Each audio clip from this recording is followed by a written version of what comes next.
Welcome to Borderline Debates, where we challenge assumptions and dig beneath the headlines. I'm your host, Maestro Morales. Today, we're deconstructing a deeply flawed opinion piece by Tim Steller, published in the Arizona Daily Star on November 19th, 2025, about the University of Arizona's decision to name their football stadium after Casino del Sol. But before we dissect this argument, let me tell you about something Steller chose not to write about, something far more urgent, far more deadly, and far more deserving of investigative journalism. On October 30th, 2025, Tucson was rocked by tragedy. 3 University of Arizona students, Josiah Patrick Santos, 22 years old, Sofia Akimi Trotel, 21, and Katia Rosaura Castillo Mendoza, 21, were struck and killed by a speeding impaired driver while crossing at a marked crosswalk near campus. These deaths were no accident, a chance. The crosswalk where this occurred, at Euclid Avenue and East 2nd Street, had long been recognized as dangerous. For at least 2 years, safety advocates warned city officials about inadequate lighting, missing signals, and unsafe traffic patterns. Yet improvements remained in the planning phase as students risked their lives daily.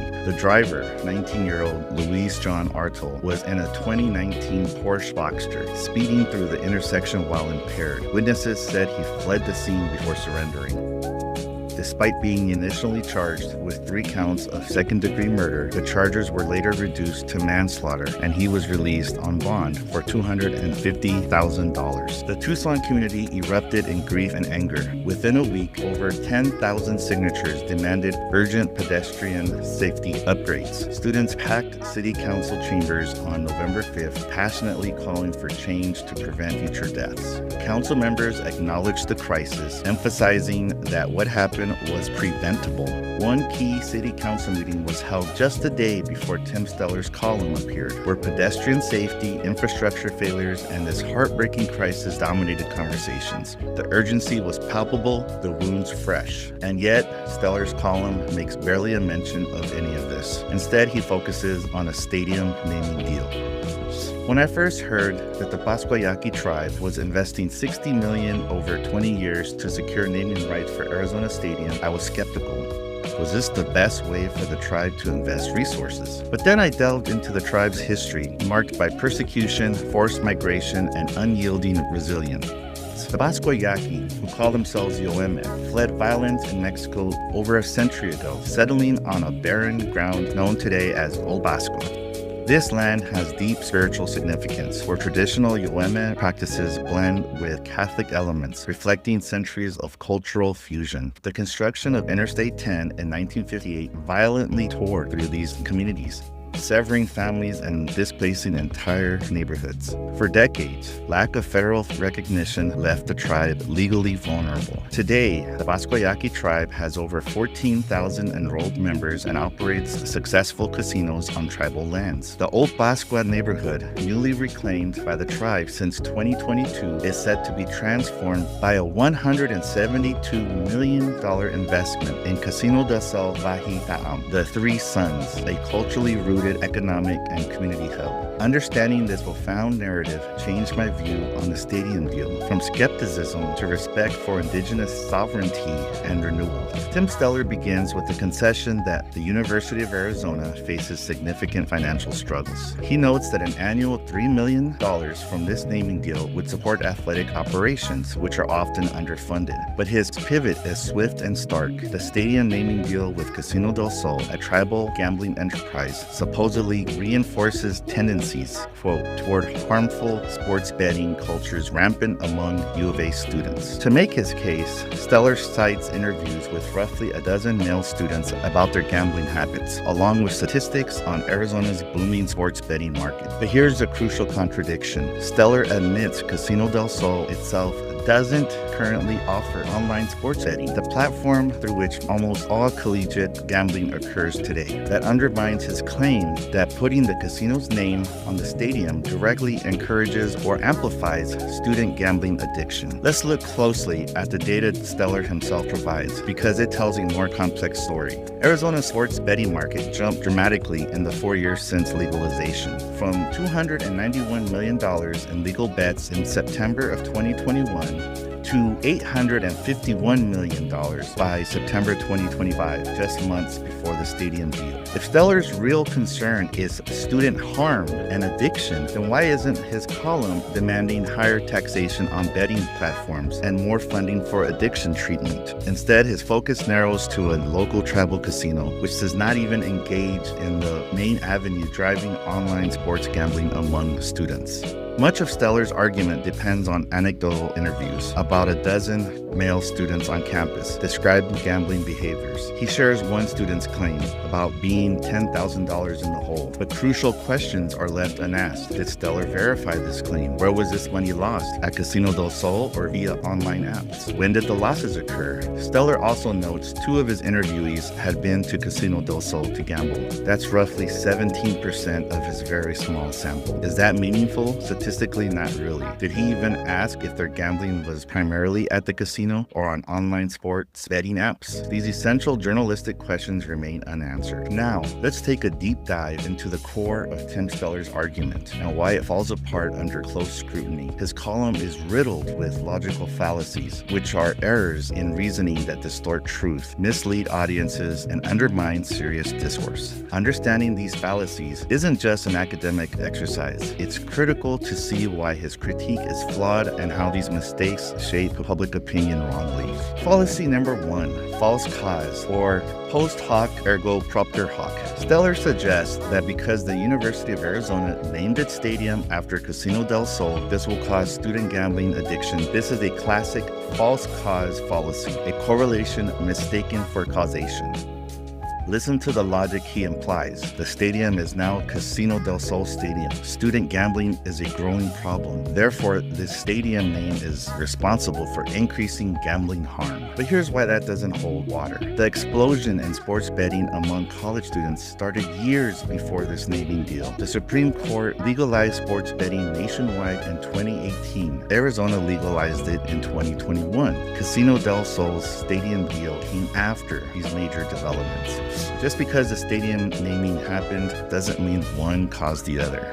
In fact, this naming was just announced last week. It's like saying ice cream sales cause drowning because both go up in summer. The real causes demand deeper investigation, aggressive marketing, smartphone apps, and changing laws. In fact, Stellar himself unwittingly undermines his claim by noting that Casino del Sol does not even offer online betting, which is where almost all student gambling takes place today. Fallacy number 2, the red herring. While real, life-threatening safety issues plague University of Arizona students, 3 were killed recently in the drunk driving crash at a dangerous crosswalk. Stellar focuses attention on a symbolic naming controversy. This is a textbook red herring, diverting discussion from a deadly infrastructure crisis and its consequences to a peripheral issue that, while symbolically charged, lacks direct evidence of causing harm. Consider the timeline. October 30th, 3 students killed in a crosswalk that the city had known was hazardous for years. November 5th, over 10,000 residents demand immediate safety upgrades. November 18th, City Council still grappling with pedestrian deaths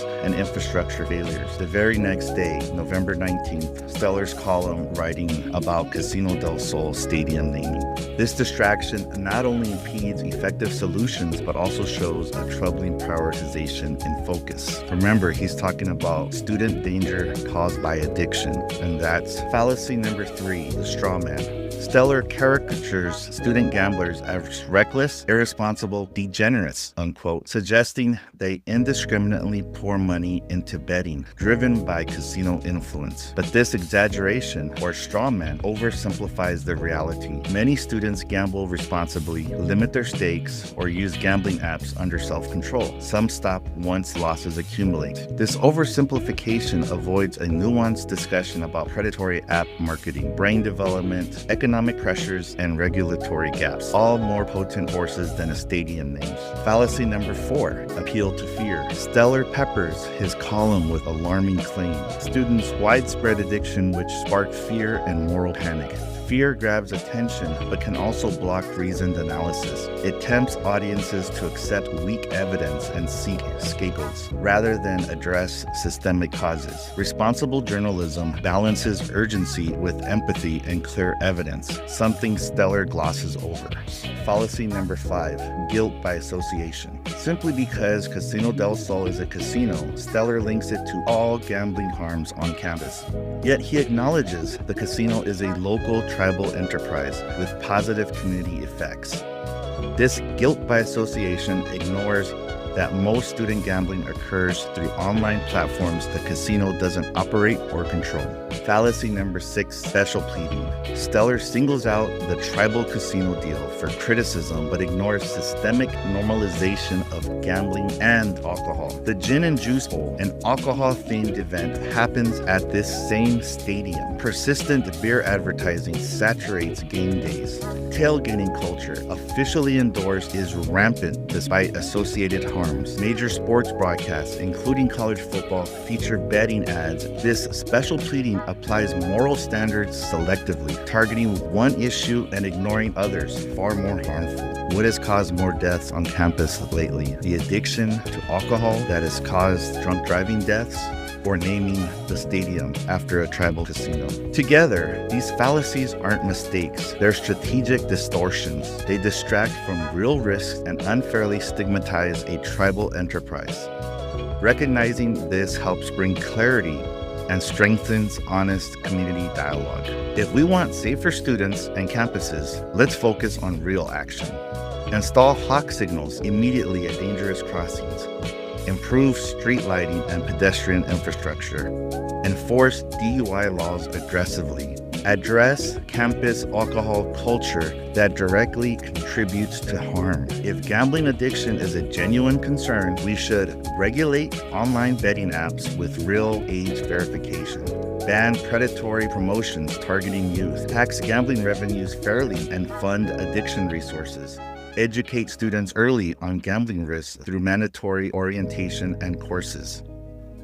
Let's zoom out and consider the broader cultural significance at stake here. The Bascoyaki tribe are not just business owners, they're a vibrant indigenous community with a profound history stretching back centuries. Their name, Yoeme, means people, underscoring their deep connection to land, culture, and community. Old Bascua, the neighborhood north of downtown Tucson, holds sacred ceremonial importance. It's a place where traditional Yoeme worship blends uniquely with Catholic influences, a vivid example of cultural resilience and synthesis. The tribe was tragically displaced in the mid-20th century, primarily by the construction of Interstate 10, which severed and shattered families and communities. For decades, they lacked federal recognition and the agency to reclaim their homelands. But thanks to relentless advocacy and heritage preservation, they secured federal recognition and have spent decades rebuilding social, economic, and cultural structures. The Casino del Sol Vahitam project isn't just a casino or a name on a stadium. It's a manifestation of sovereignty,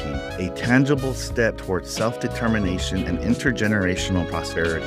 The $172 million project promises jobs, cultural revitalization that honors heritage while inviting the wider Tucson community to appreciate young traditions. Supporting the tribe here means supporting healing, economic independence, and cultural survival.